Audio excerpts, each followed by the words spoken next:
এবার দেখবেন সিএসআরএম এর সৌজন্যে ডিবিসি এক্সপ্রেস। জেলায় জেলায় সংকট সমস্যা, তা থেকে উত্তরণে চ্যালেঞ্জ আর সম্ভাবনার কথা তুলে ধরতে চলছে ডিবিসি এক্সপ্রেস। বিশেষ এই আয়োজনে মতামত থাকছে তৃণমূল থেকে শুরু করে নীতি নির্ধারকদের।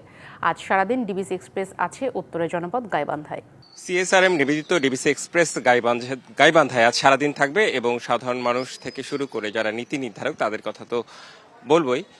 এখন আমি কথা বাড়াতে চাই না। আমার সঙ্গে যারা আছেন অর্থাৎ নানা শ্রেণী পেশার এবং নানা বয়সের মানুষ আছেন তাদের কাছ থেকে আসলে গাইবান্ধার সংকটগুলো শুনবো, সেই সাথে গাইবান্ধার আসলে এই সংকটগুলো উত্তরণে আসলে কি করা উচিত সেসবও জানবো। একটু আপনার কাছে জানতে চাই যে আপনার কাছে যদি জানতে চাই যে পুরো গাইবান্ধা জেলা যেসব উপজেলাও রয়েছে আপনার কাছে মনে হয় যে কি সংকট রয়েছে এই জেলায়? আমাদের গাইবান্ধা জেলা যেহেতু দারিদ্র এলাকা, আমাদের চর অঞ্চলে বেশিরভাগ প্রাথমিক মধ্য শিক্ষা প্রতিষ্ঠানগুলো উচ্চ কোনো মাধ্যমিক বিদ্যালয় নাই, যার কারণে কিশোরীরা বাল্যবিবাহের শিকার হচ্ছে এবং শিক্ষাক্ষেত্রে তারা ঝরে পড়ছে। একটা গুরুত্বপূর্ণ কথা বলছেন, এখানে চর অঞ্চল এলাকায় আসলে স্কুল আসলে সংকট, মানে প্রাইমারি স্কুল থাকলেও হাই স্কুল নেই এখানে। আপনার কাছে একটু জানতে চাই, আপনার কাছে গাইবান্ধার আসলে কোন কোন জায়গাগুলো মনে হয় যে এখানে আসলে উন্নয়ন দরকার?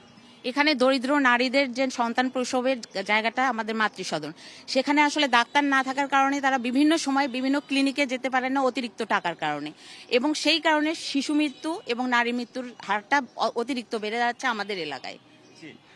আমরা এসব নিয়ে নিশ্চয়ই কথা বলবো। আমাদের সাথে জেলা প্রশাসক যুক্ত হবেন রাত 9টায়, সেই সময় নিশ্চয়ই কথা বলা যাবে।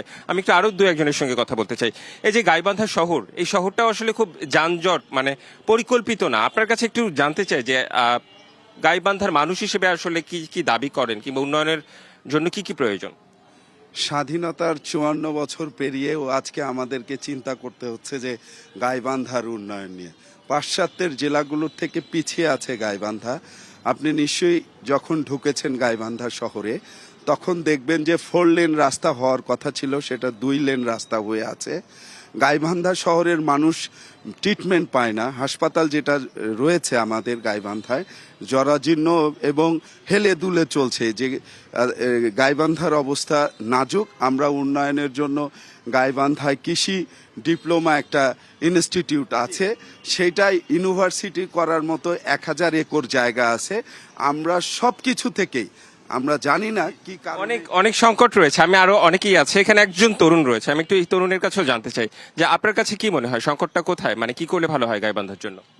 আমাদের গাইবান্ধা জেলা নানান দিক থেকেই সংকটে জরাজীর্ণ। তার মধ্যে যদি আমি স্বাস্থ্যসেবার কথাটা বলি, স্বাস্থ্যসেবায় আমাদের গাইবান্ধা জেলা অনেক পিছিয়ে আছে। আমাদের গাইবান্ধার একমাত্র জেনারেল হসপিটাল, যেটা 250 শয্যা বিশিষ্ট ঘোষণা হলেও অনেকদিন হয়ে গেছে এটা ঘোষণার, তবুও এখনো পর্যাপ্ত জনবল বা যা প্রয়োজন যন্ত্রপাতি তার কিছুই এখনো পর্যন্ত এই হসপিটালে আসেনি।